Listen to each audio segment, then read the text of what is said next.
Oke guys, balik lagi di channel Rolling TV.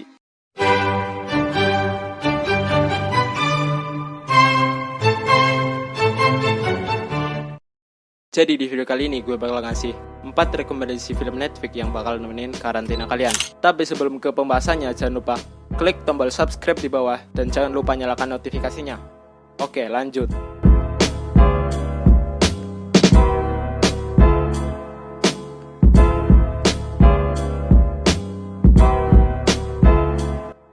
Serial Netflix ini berasal dari Marvel. Berbeda dengan serial Marvel lainnya yang isinya CGI atau hero yang memiliki kekuatan super, kali ini nggak ada begituannya.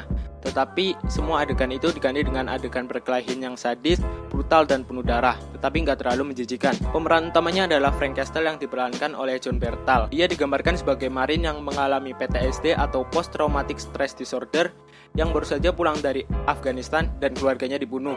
Kalian akan merasa iba kepada Frank Castle akan apa yang ditimpa olehnya. So, cerita The Punisher ini itu menceritakan tentang petualangan Frank Castle dalam mencari pembunuh keluarganya dan ingin balas dendam. Dan gak kalah seru, di season 2 ada tokoh baru yang muncul yang akan menjadi musuh Frank Castle. Menceritakan tentang 3 remaja yang sebelumnya bersekolah di sekolah negeri mendapat beasiswa ke sekolah swasta eksklusif. Hal ini disebabkan karena perusahaan konstruksi bernama Munir Inc. bertanggung jawab atas atap sekolah negeri mereka yang runtuh. Ketika mereka baru saja pindah ke sekolah baru ini, mereka itu udah punya masalah tersendiri, baik pribadi maupun terhadap temannya. Alice sendiri menceritakan tentang kelakuan anak zaman now, kalian tahulah bagaimana. Dan pastinya juga dibumbui kisah romantis ala anak SMA Spanyol. Semua cerita itu tertuju pada pembunuhan salah seorang siswa di season 1. Di season 2 muncul masalah baru, yaitu ada salah seorang siswa yang menghilang, padahal masalah di season 1 itu belum kelar. Di season 3 atau season terakhir ini muncul masalah baru, yaitu pembunuh yang di season 1 itu dibunuh oleh pembunuh baru. Jadi kalian akan dibuat tebak-tebakan siapa pembunuhnya dan siapa korbannya. Pada hari pertama menghadiri sekolah menengah, Park Se-rae meninju teman kelasnya yang bernama Jang Geun-won. Ia adalah putra dari perusahaan jangga yang dimiliki oleh Jang Dae-hee. Jang Dae-hee ini menuntut kepada Park Se-rae untuk meminta maaf kepada anaknya, tetapi Park Se-rae menolak. Penolakannya itu membuat Park Se-rae dalam masalah. Ia dikeluarkan dari sekolah dan ayahnya yang sebelumnya bekerja di perusahaan jangga juga dikeluarkan.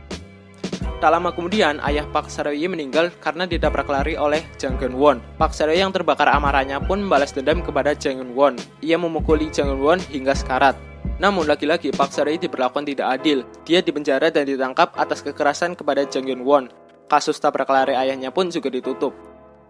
Sejak saat itulah Park Se-rae ingin menghancurkan perusahaan jangga dan membalas dendam. Setelah keluar dari penjara, Park Se-rae membuka kedai bernama Danbam di Itaewon, Seoul. Choi So-young merupakan sosiopat atau influencer jatuh cinta kepada Park Se-rae. Ia bekerja di Danbam sebagai manajernya.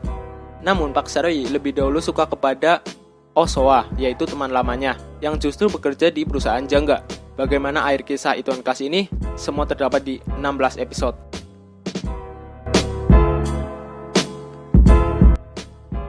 Disebut juga La Casa de Papel, menceritakan tentang perampokan bank yang terjadi di daerah Spanyol. Monis ini menceritakan dari sudut pandang si perampok, jadi kita akan dibuat mendukung si perampok, bukan mendukung si polisinya. Di setiap season, kalian akan dilihatkan bagaimana sih super duper jeniusnya perencanaan perampokan bank ini. Yang membuat seru serial Netflix ini adalah di setiap seasonnya itu ada masalah sepele yang menjadi masalah besar dan berkelanjutan. Di season 1 dan season 2 itu bukan merampok uang, tetapi lebih tepatnya melakukan likuidifikasi yang seperti dilakukan oleh bank-bank dalam sebuah mata uang. Ide perampokan ini berasal dari ayah sang profesor. Nah, pastinya di dalam perampokan banyak adegan menegangkan terjadi, seperti polisi yang hampir masuk, ada yang terbunuh, sandera yang keras kepala, polisi dan ahli forensik yang cerdik, dan lain-lain.